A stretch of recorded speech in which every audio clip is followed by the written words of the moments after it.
tout le monde, bonsoir chers parents. C'est toujours un plaisir d'être avec vous dans cette émission. Bonsoir docteur. Bonsoir Taïn, bonsoir à tous. Oui, ce soir dans la rubrique principale de notre émission, nous allons parler du spasme du sanglot. C'est un état très particulier. Des fois, les enfants peuvent devenir blancs ou bleus et arrêtent de respirer.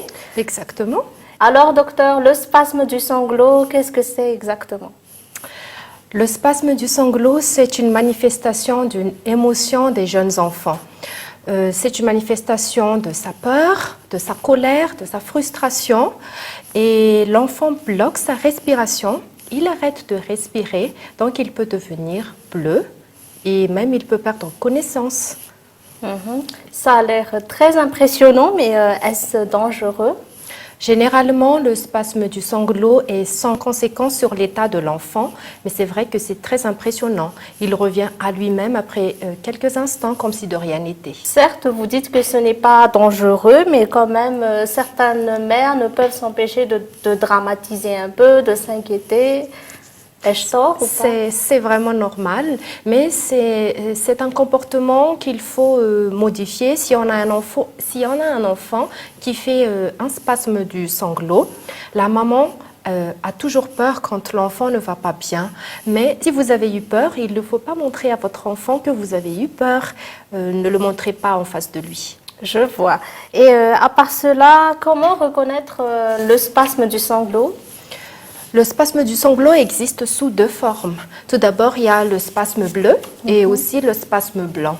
Donc, parlons tout d'abord du spasme bleu qui est la forme la plus fréquente. Oui. Vous savez, quand l'enfant il commence à pleurer, quand il est contrarié ou quand il a peur ou quand il est un peu frustré, il commence à pleurer petit à petit et ensuite, il hurle. Et quand il hurle très fort, il y a un moment où il bloque sa respiration. Donc, il peut bloquer sa respiration et sa bouche reste grande ouverte pendant 2 à 3 secondes. C'est vraiment très impressionnant.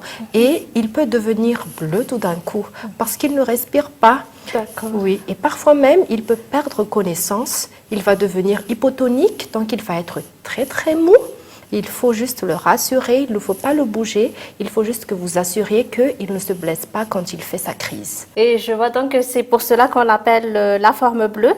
Et est-ce que l'enfant peut perdre connaissance ? J'avais dit tout à l'heure que l'enfant peut vraiment perdre connaissance, il peut devenir très mou et il peut même y avoir des petites secousses musculaires, mais très très rapidement, l'enfant va revenir à son état normal, comme si de rien n'était. Et à part cela, vous avez parlé de la forme blanche tout à l'heure, docteur. Est-ce que ça veut dire que l'enfant devient avide, devient blanchâtre ou autre couleur ? Oui, c'est une forme qui est plus impressionnante, mais qui est moins rare par rapport à la forme bleue. Il y a toujours une notion d'émotion chez l'enfant qui fait des spasmes du sanglot, que ce soit la forme bleue ou la forme blanche. Il y a toujours une émotion. Donc, l'enfant peut ne pas crier, l'enfant peut ne pas pleurer, mais tout d'un coup, il devient livide, il devient blanchâtre et il peut perdre connaissance comme mort, entre guillemets. Donc, c'est très impressionnant. Mais il perd connaissance d'un coup. Mais je tiens toujours à rappeler que l'enfant revient à lui-même très rapidement et c'est sans séquelles. Je voudrais quand même signaler un élément très important du spasme du sanglot, Taïn. Généralement, le spasme du sanglot survient en présence d'une même personne. Souvent, c'est la maman ou la personne avec qui l'enfant a plus d'affinité. Donc, ça ne se passe pas tout seul. Si l'enfant joue tout seul, il ne fera pas un spasme du sanglot. C'est souvent en présence d'un adulte. Donc, c'est vraiment un élément important pour savoir si vraiment l'enfant fait vraiment un spasme du sanglot. Voilà.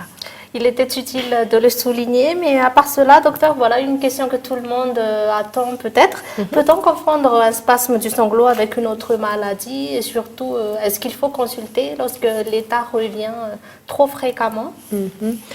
Le spasme du sanglot peut être confondu avec d'autres maladies, c'est vrai, comme l'épilepsie ou les crises cardiaques ou certaines crises respiratoires aussi. Donc, si vous avez peur, n'hésitez surtout pas à consulter votre médecin ou votre pédiatre. Mais globalement, c'est lié à l'émotion, comme on a dit tout à l'heure. Le spasme du sanglot survient toujours en présence d'une personne qui est très proche de l'enfant.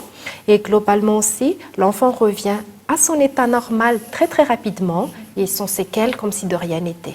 D'accord, c'est clair. Une avant-dernière question peut-être, docteur. Vous avez quand même dit tout à l'heure qu'il faut juste rester calme quand l'enfant a un spasme, mais vous avez d'autres conseils pour qu'on puisse bien réagir lorsqu'on fait face à un spasme du sanglot?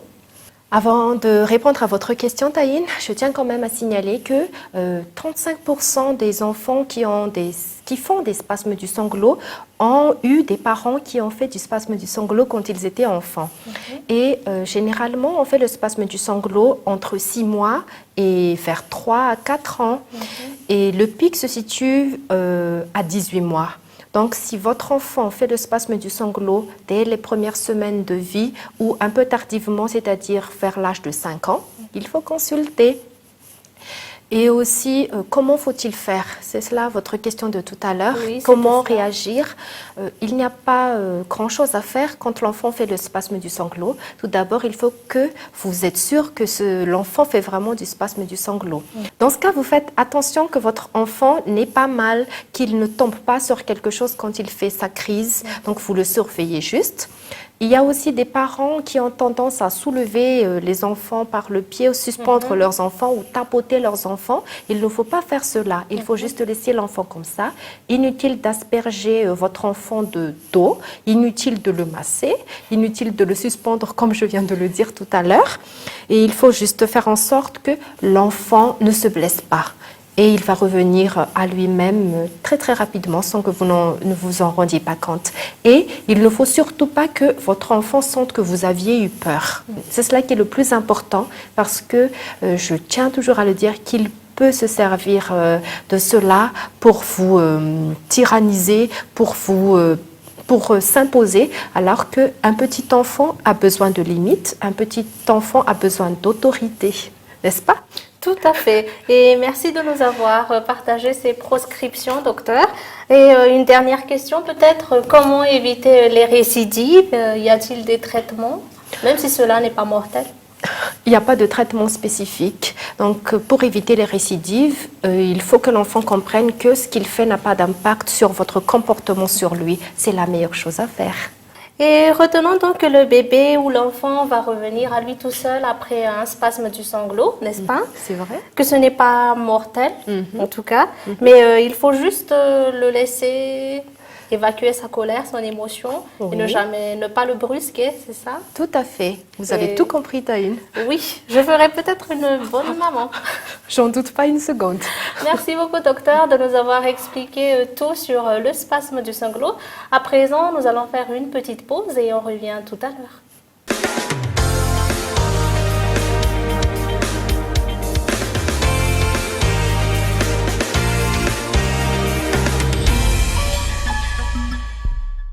Mon quotidien n'est pas toujours idéal, mais ma peau peut l'être. Idéalia de Vichy. Il agit couche par couche dans l'épiderme. C'est cliniquement prouvé. Rides lissées, pores resserrés, la peau retrouve son éclat naturel. Idéalia. Et maintenant pour vos nuits, Idéalia Skin Sleep. Vichy Laboratoire. Parce que la peau de votre bébé est dotée d'une richesse insoupçonnée, un capital unique pour toute une vie, aujourd'hui, Mustela réinvente ses soins. De nouvelles formules toujours sans parabènes, sans phtalates, sans phenoxyéthanol, une moyenne de 92% d'ingrédients d'origine naturelle et enrichis d'un nouvel actif breveté, le persios d'avocat. Parce que c'est maintenant que se joue l'avenir de la peau de votre enfant, Mustela lui apporte un soin unique dès aujourd'hui et pour demain. Quand on devient femme, après un bébé ou quand le corps change, on peut souffrir de sécheresse intime. Roger Cavaillès a créé le premier gel de toilette intime spécial sécheresse aux extraits d'olivier. Chaque jour, il aide à maintenir l'hydratation naturelle. Roger Cavaillès spécial sécheresse pour oublier la sécheresse intime.